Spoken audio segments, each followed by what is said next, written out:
Əziz dostlar, bu ekranda gördüyünüz şəxs Azərbaycan Respublikasının müdafiəsi, ərazi bütövlüyü və suverenliyi uğrunda 44 günlük vətən müharibəsində hər iki gözün şəhid vermiş qazi qardaşımızdır.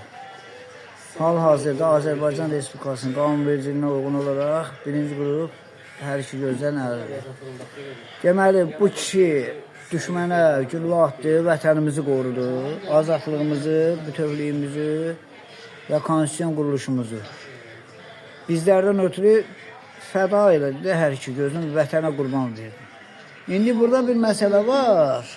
Deməli, müharibə vaxtı bazarın qabağında xiyar satan oğlan, adı da Rövşən Məmmədovdur. İndi şəklini qoyacağım ekrana, görəsiniz.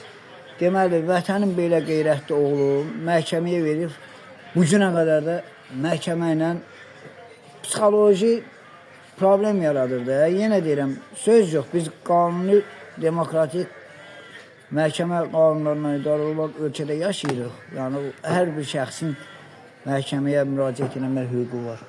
Amma bax, mən hələ başa düşə bilmirəm ki, birinci qrup Qarabağ qazisi utanmaz məhkəməyə verib nəyinsə davasını eləmək, mən həqiqətən də helələrini görəndə çox təəssüf edirəm. Amma bu Koroğlu'da var, bu millətin Babəki də var, Koroğlusu da var, Şah İsmail Xətaisi də var, yalıncıqları da var, Keçəl Həmzələri də var, belə şəxslər də var, qəhrəmanlar da var, belələr də var. Qəhrəmanlarla mübarizə aparan Keçəl Həmzələr, yalıncıqlar da var, əziz dostlar.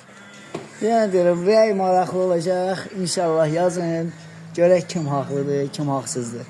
Nə dərəcədə düzdür birinci qrup Qarabağ qazisini məhkəmələrdə əziyyətə salmaq.